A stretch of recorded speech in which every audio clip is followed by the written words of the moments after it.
Hello, I'm Taiska Jumbo, and I am doing a book review.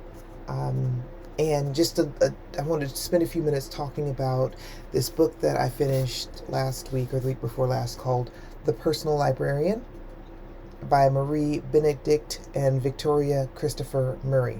This is a historical fiction novel, and it's about Belle DaCosta Green, who was J.P. Morgan's personal librarian. She built up his collection and was responsible for getting it turned into a public library in New York City. Um, so I was attracted to this book because of the title. It's called The Personal Librarian, and I am a librarian, although not a practicing one. So I have a master's degree in library science, but I don't work in a library right now. Um, and I like books about libraries. I like books about books. I like books about reading. I like books about like little coffee shops and all those kinds of things. So I was attracted to the title, and then when I saw that it was based on a true story about this woman, Belle DaCosta Green, who was a black woman who passed for white in the late 1800s and early 1900s to have a better life and create this it's really incredible career for a woman at the time, for one of the most powerful men in the world. So I was intrigued by the whole premise of the book. And when I started reading it, I was like, oh, this is very, very interesting. And there were two parts in particular that really stood out to me, and that's what I'm going to talk about first. So one, it's in chapter 15, December 2nd through 10th, 1908, in London, England. And this was her first trip. And I'm going to read a little bit about what she said and then tell you why it impacted me. So it says, but I could not have guessed London's greatest gift.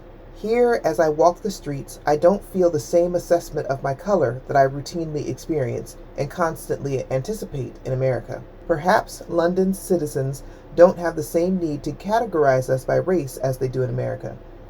Is this because slavery has been illegal in Great Britain for over 70 years, and thus the sort of formalized segregation we are beginning to experience in America does not exist?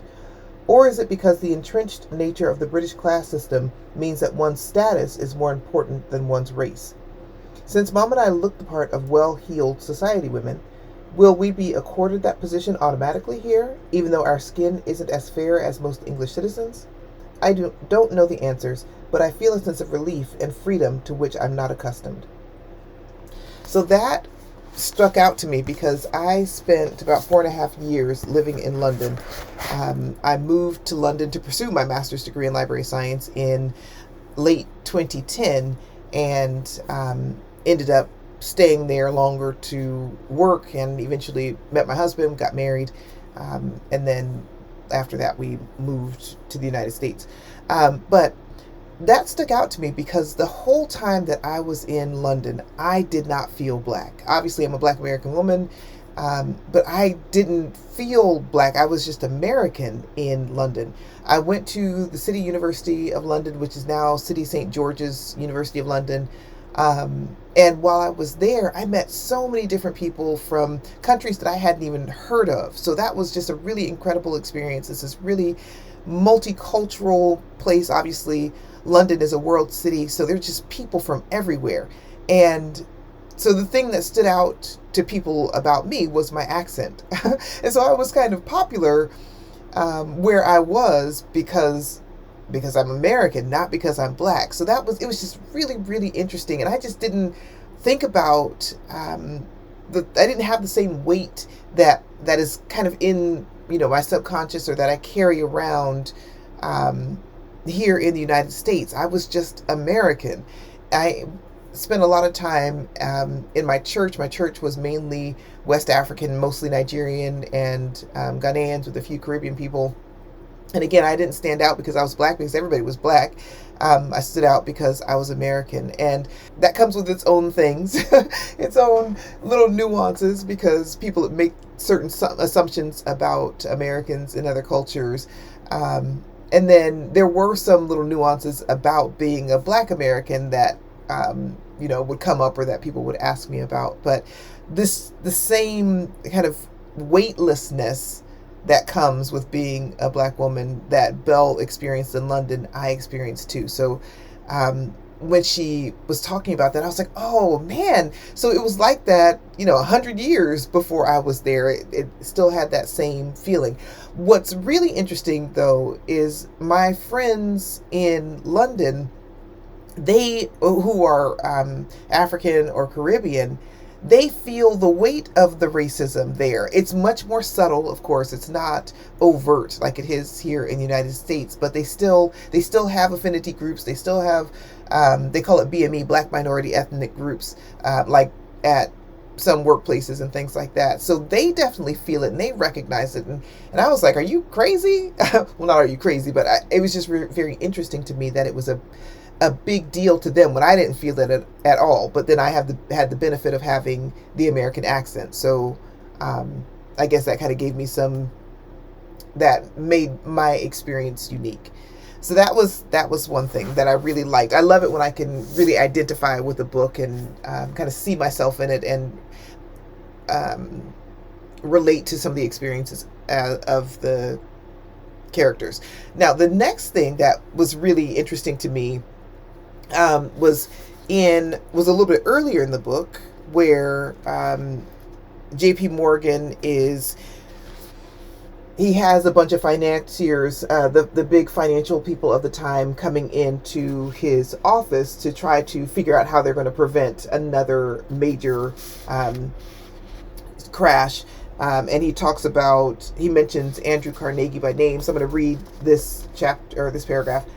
3 tense weeks later, Mr. Morgan, the man who saved the gold standard in 1895 and the American economy along with it, by controlling the flow of gold in and out of the country, the man who created the world's largest steel company and first billion-dollar entity by financing the merger of Andrew Carnegie's steel company with his 2 biggest competitors, answers the country's calls for help and is summoned back from his convention. Once he reaches New York City by his private railroad car, he assembles a committee of young bankers to investigate and audit the various players. I'm going to skip forward a little bit. He's pensive for a moment. Well, I've had the front doors to the library locked after having enough provisions brought in for the duration, because I told those damned financial men we aren't leaving until this matter is resolved. I put the bankers in the library and the trust men in my study. So I'll be holed up in here with you until I get word they've got some proposals. And then I'm going to skip a little bit more. Mr. Morgan stands and faces the man. Very quietly, very calmly, he says, "Don't come back in here until you and your damn trust men have a solution to this crisis. Do you hear me?" And so this was interesting to me because hearing about this reminded me of another book that I've read a couple of different times.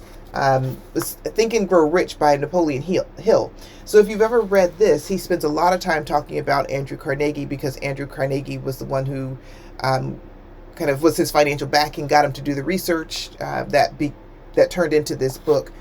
And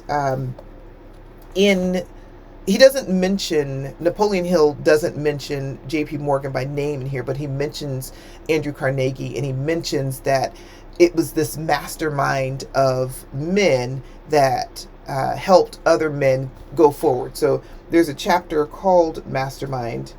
I'm going to read, actually, this one is chapter 6, Specialized Knowledge.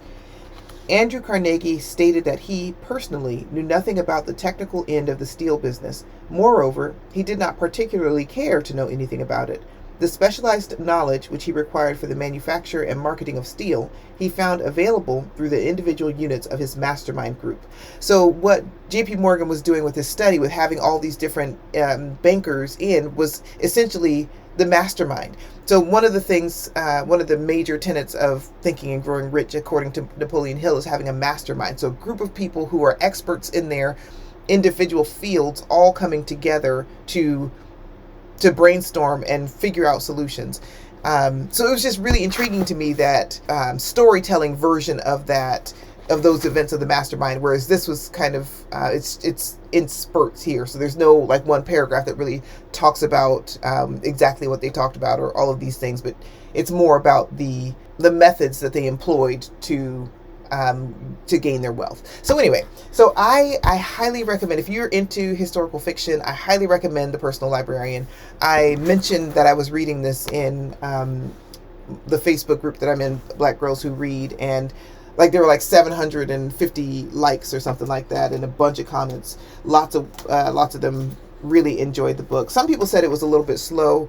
It wasn't slow for me because I like historical fiction. And the other thing, sorry, one more thing that I like about it is that in the end, the author, they talk about what liberties they took, what creative license they took, but most of it is like really factual, and they just took a few liberties here and there to keep the story moving. So I highly recommend it. It's just really, really intriguing to get a glimpse into the past and the kinds of things that that people had to deal with, especially Black people and women.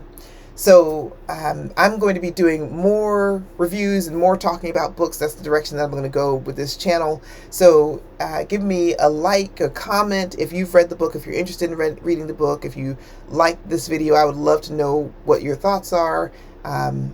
So I appreciate you. Peace.